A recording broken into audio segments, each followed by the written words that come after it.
people gotta understand that. You just got a new OC. Thanks for being here. Rich Scarcella, we'll start with you with questions first for Jesse Luketa. Ben Free, you're on deck. Jesse, thanks for doing this. Pleasure. Why do you think you guys, just on defense, why do you think you came out flat tonight? Did you feel like you were ready to play from the start? Absolutely. You know, we felt going into the game, we felt ready to play. We got out there. We were honestly just out of place a couple of times throughout the game, especially throughout that first drive, first two sequences, in my opinion. We just can't have that. You know, starts up front, the battle's won up front, and, you know, we got to establish the tone that's going to go throughout the game. So, you know, that was on us. You know, we take full ownership for that. 26 plus yards in the last. Jesse, thank you for that. Ben Free, you're up next. Michael Corman, you're on deck. Hey, Jesse, thanks for doing this. How you doing? Good. So obviously, through starts something no one in this program's ever gone through. So, like, what's kind of the message right now in the locker room, and what do you have to do to take that next step, turn it around, make sure everyone stays focused? You know, the message for us, honestly, is, you know, everybody in this locker room is here for a reason. We're all we got, and, you know, we need to have those tough conversations moving forward and address what we need to do moving forward to get back on track. So that's the biggest point of emphasis, the message that we could, you know, spread throughout the locker room. All the outside noise, you know, it's irrelevant. If people who are, you know, chirping, you know, they're irrelevant. The only people that matter are in this locker room. So that's where we're at right now. Jesse, thank you very much for that. You're next, and then Mark Wogenrich, you're on deck. Hi, Jesse. What's the impact of playing without fans?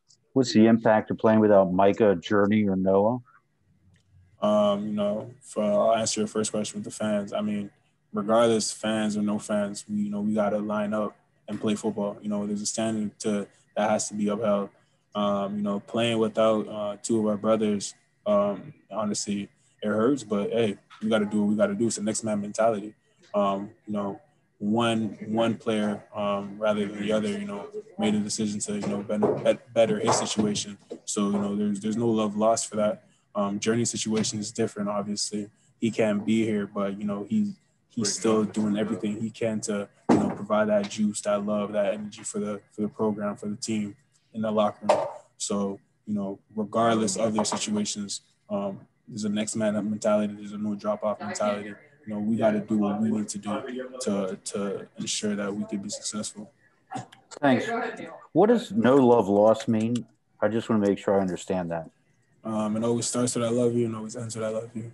You know, having those tough conversations, sometimes you don't want to have them. But at the end of the day, you know, when you receive that tough criticism, you know, you gotta accept the fact that, you know, there's no love lost.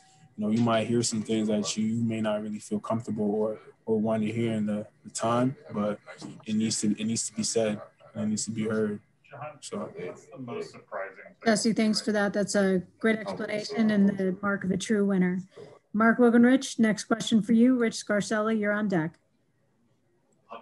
Jesse, how would you characterize the locker room right now? The sounds that you're hearing, is it quiet? Was it loud? Was it angry? Was it acknowledgement, anything? It's mixed emotions. You know, to answer your question, there wasn't anybody in the locker room that's, you know, excited, that's happy. This isn't a situation, you know, we like being in or one that we have planned to be in. But it's adversity. You know, the true response of a champion is how you respond to adversity. And so, you know, it's all about what we're going to do next. You know, it's clearly, you know, the 3 losses, they're in the past now. The only thing we could focus on is, you know, our next future opponents and what we're going to do moving forward. So. Thank you for that, Rich Scarcella. Let's go to you, and then we're going to go to Andrew Callista. Jesse, when you fall behind 21-0 that quickly, is it shocking? Is it frustrating? What exactly is it? Can you convey those emotions? To answer your question, it's not. At times it can be shocking. In our situation, you know, it was frustrating. But at the end of the day, you know, as a leader of the team, a leader of the defense, I got to make sure my guys understand that, hey, it's going to be a 4-quarter game. They're going to throw – football is a game where, you know, the opposition, they're going to throw punches. They're going to throw some blows. How are you going to respond? It's a 4-quarter game for the reason. You know, if a team could, you know, this was NBA 2K playing with your friends where they scored 21 points and it's a mercy rule, then people wouldn't really enjoy playing it. We got 4 quarters for that exact reason. I mean, we fell behind, kept fighting, came out the second half, held them to 5 possessions, and then scored points. So, you know, we need to have the same attention to detail and that same hunger and dominance in the first half. Jesse, thank you for that. We'll go next. Next question goes to Andrew Callista. Parth, you're on deck. Hi, Jesse. I'm just curious. We're used to seeing the Penn State defense and you guys under Brent Pry being very sure tacklers and things like that. It seems like maybe it's not there this year. Could you pinpoint a reason why? Is it less hitting in practice due to COVID protocols? Is it why do you think that maybe the tackling has lacked a little bit? It's none of that. You know, we go into practice and we pride ourselves on how hard we practice, how physical we are. That's the point of emphasis that we need to own. Especially myself, you know, I missed 2 tackles tonight, and that's not the standard. So, you know, we need to honestly have those tough conversations, as I mentioned before, and embrace that. You know, we're known as being a defense that's physical, that's going to establish their dominance physically up front early. So that's an area where we need to be better, where I especially need to be better, because it starts with me, especially being the leader of this defense, leader of this team. So I got to be better. Thank you for your time. Jesse, we appreciate the fact that you hold yourself accountable as well. Parth, you're next with that question, and then Gabe, you're on deck. Hey, Jesse, appreciate you doing this.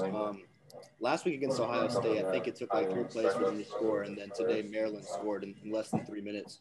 What do you attribute to those slow starts defensively?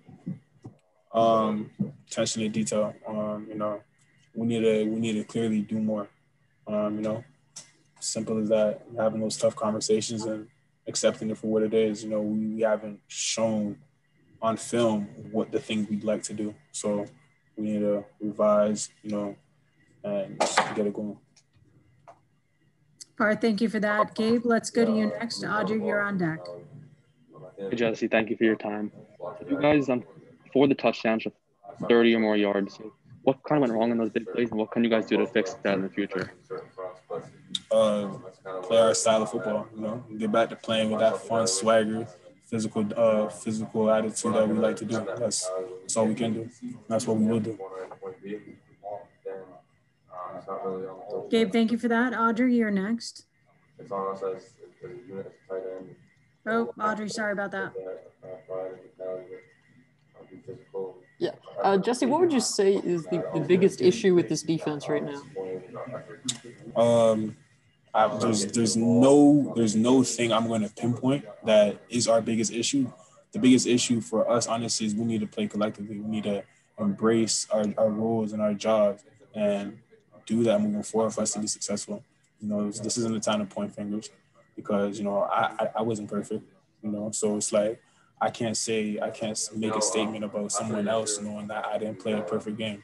We need to focus on doing what we need to do to come together collectively and put us in the best position to dominate as a defense. And why do you think that it hasn't happened through 3 games that you guys are? Because Jason said maybe he thinks guys are playing outside of the framework of the defense. Why do you think that's been the case now 3 weeks in a row? I'm not sure, honestly. But what I am positive about is, you know, sitting down, watching the film tonight, tomorrow morning before we all get into the facility, and just accept the fact that we need to come together collectively and play in the framework of the defense. Because a lot of times where, you know, we were misplaced or out of place, that's a part of it. You know, guys not playing in the framework, myself included. So we just need to hone in on it. Audrey, did you have a follow-up question? I did. As one of the leaders on this team, Jesse, do you say anything? Have you said anything, whether it's to the defense? What do you say? Absolutely. You know, from that first sequence, you know, letting them just come into our home stadium where we take pride in that, where we want to, whenever people come in here, we got to defend our home. So we can't have those things. You know, we can't put things like that on film. So that's a big area for us, especially that we're going to put a point of emphasis that we need to address moving forward and change.